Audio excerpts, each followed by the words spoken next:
G'day guys, hope you support your mums on this Mother's Day. Hope this helps you as you're getting ready for the half yearly for the essay part of it on Wolf Lullaby. So if we remember with the alarm, you end up with the idea of appreciating the topic.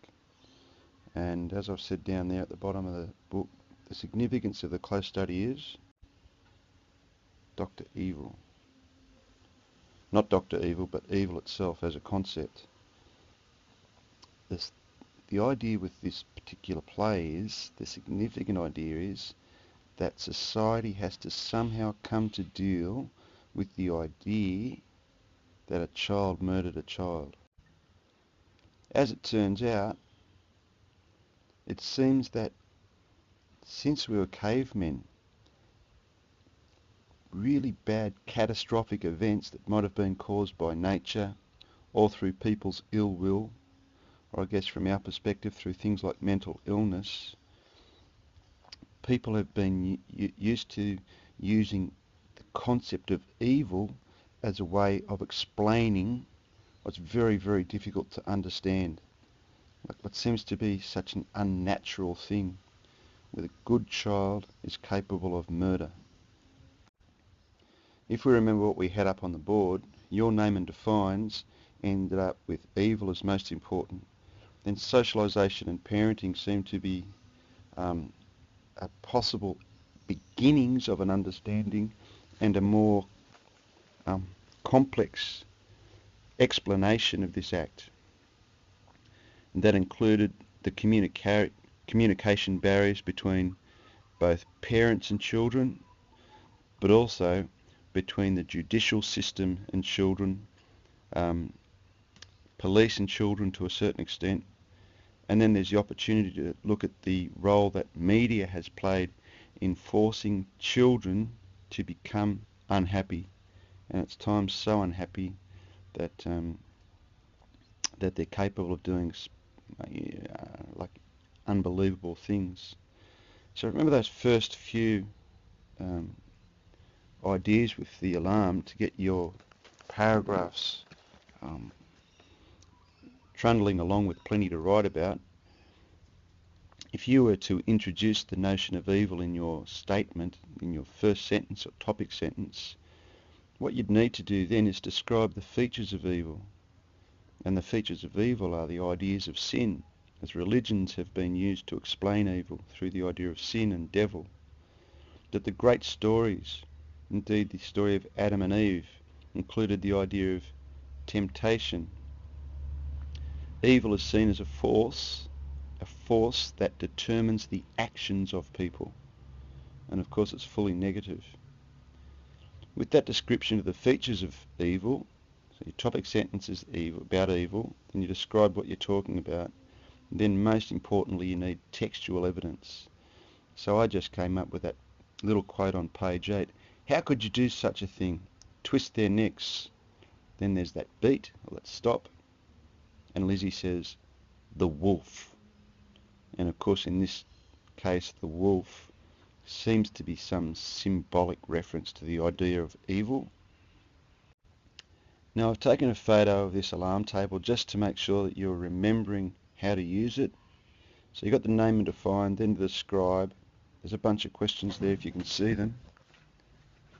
After the describe, down in that green part, you're looking at explaining the significance. But recognise how important it is in the right hand side there. You're giving examples all the time.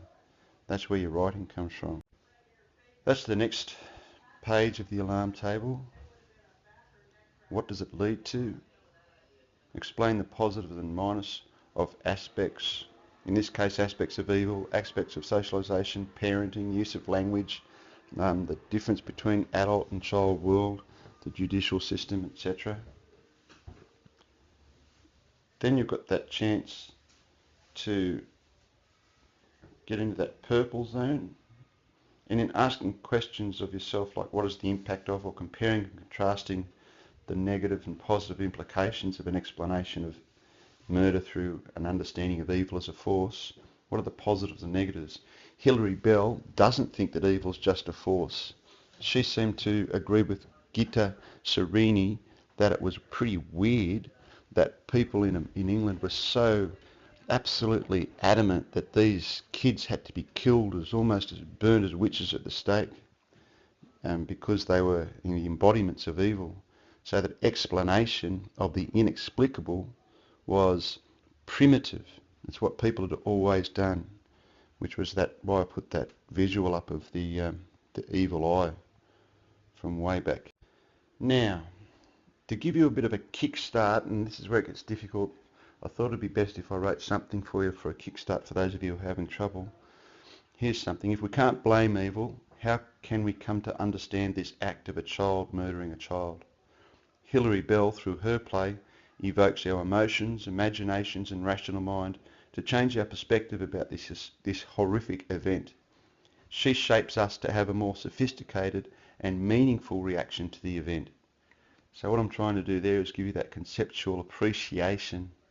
This is what the purpose of Hilary Bell is, to actually get us to stop, hang on, it's pretty primitive to just blame evil, so how about we actually unpackage what we need to be looking at, and that's where you bring in your language and your parenting and your socialisation and your judicial system.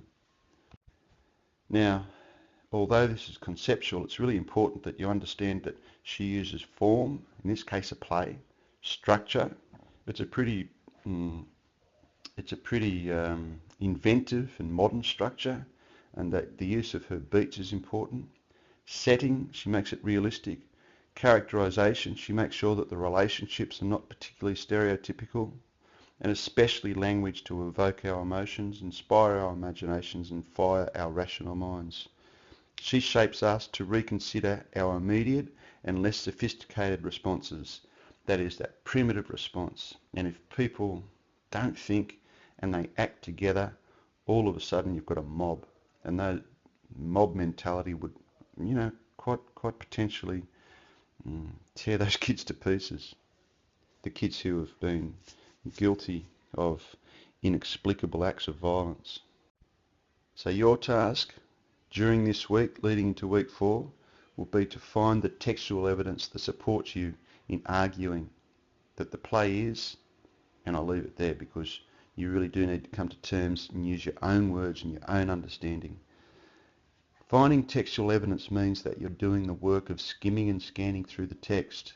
You're finding lines, and just lines, that actually stand out to you and allow you to use that as evidence of that relationship between parent and child, of the relationship between police and child, of the idea of judicial language, legal language compared to what the kids can understand, of the whole notion of socialisation, the expectations that parents have of their kids, etc., etc. And of course at the same time, you poor buggers, you've got to get that narrative up to scratch too. So I'll post this up on Edmodo, and hopefully you can use it at home for your study, because we are, Monday to Thursday is a long gap.